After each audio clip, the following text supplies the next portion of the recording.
All right, so it started off, I was chilling in Washington, and then Yolanda walks up to me and she's crying, bawling her eyes out. Her eyes are soaking red and she's just bawling, and she's crying about Cam. Dylan got arrested and now he's in jail for murdering somebody. And I look over and Neto and all the little kids in the neighborhood, they're all playing with each other, and that was the dream about Washington. Then I was with some little kids and they were playing with a skateboard, fingerboard, and they had this fingerboard park, this crazy fingerboard park, all types of ramps, types of jumps, grinding rails, all that. And the kid was telling me, he was like, Cam, can you make us a big, huge vert ramp? And he was like, that would be so cool, that would be so fun. And in my head I was thinking like, yo, that would be fun. Imagine a fingerboard and you got this giant vert ramp. Oh, that would just be off the chain. And he was asking me because he knew I could just, tell somebody to do it and they would do it. And then I was at this real skate park, but it wasn't finished yet. Debbie, Ricky, and Ricky's brother Candy were there. And I was up on the highest part of the skate park, but it was all dirt. It was just like designed in dirt, like it was for like a motorbike. But it was meant to be a skate park. But it was like, it wasn't finished yet. They just still had to cement it. But it was cool. It was a cool design. It was a cool park. And I go over, I'm running around it kind of, and they're all just kind of watching me. And then I go to this part where Ricky had built. It was like some kind of gate. It was a really weird thing. I can't even really explain it. But there was this man there, and he was looking at it, and he was like, yo, Ricky, what'd you do here? This isn't right. He was like he wasn't yelling, but he was yelling at Ricky about how Ricky didn't make the thing right. And then I'm sitting there with Debbie, and she's asking me questions, and she's like, do you like baseball? And the thing was, she was trying to get answers out of me about what I like so that she could pawn it off to the children of the world and they could be guided in a certain direction. Like, she was like, do you like baseball? I was like, no, not really. I don't really like baseball too much. And so that she could have a bunch of kids be playing baseball, like to please God, something like that.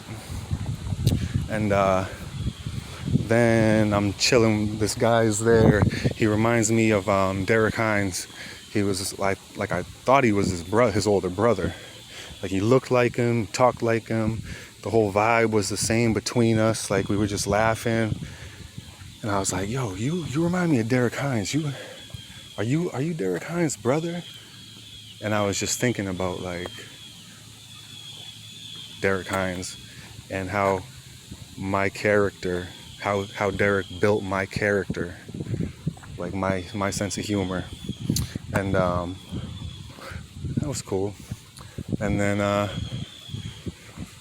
we're at a baseball game, and it was this crazy thing was happening. There was two teams, like younger kids, and there was one whole team was by the home plate, and the other team was in this like train of a line, and they were coming real fast, just hitting the home plate, like from third to home plate in this long train. Must have been like 30 kids, and it was just 1, 2, 3 over home plate, one after the other. And they were coming so fast and so many that the kids on the other team were scared to tag them out. And it was like they knew that they had to tag them out, and it would have just been over.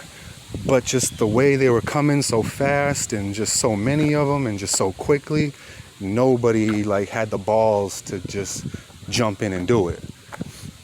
And baseball, skateboard. Well, then I'm on this roof of a house, and I'm sitting right at the edge of the roof. My feet are hanging down, and my mom had built this wall on in between us, and she was on the other side. And her plan was that I couldn't see her because she built the wall, but I was sitting on the roof, so I was looking at her, and I was just like kind of laughing to myself, like, you're stupid. you know, there's a roof here. I can see over the wall. And then the wind was blowing heavy, and there was this girl there, and the wind was blowing her skirt up, and she had this umbrella because it was like raining a little bit, and the wind was blowing her umbrella, so she was struggling to hold it, and the wind blew her skirt up. She didn't have any panties on, and I saw her vagina.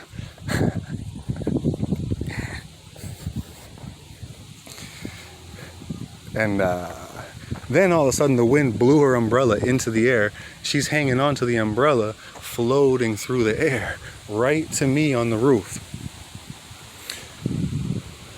And her boyfriend's there. He's yelling, "Yo, what are you doing? What are you doing? No, don't be doing that." And she's like, "I can't control this. The wind is taking me, carrying me."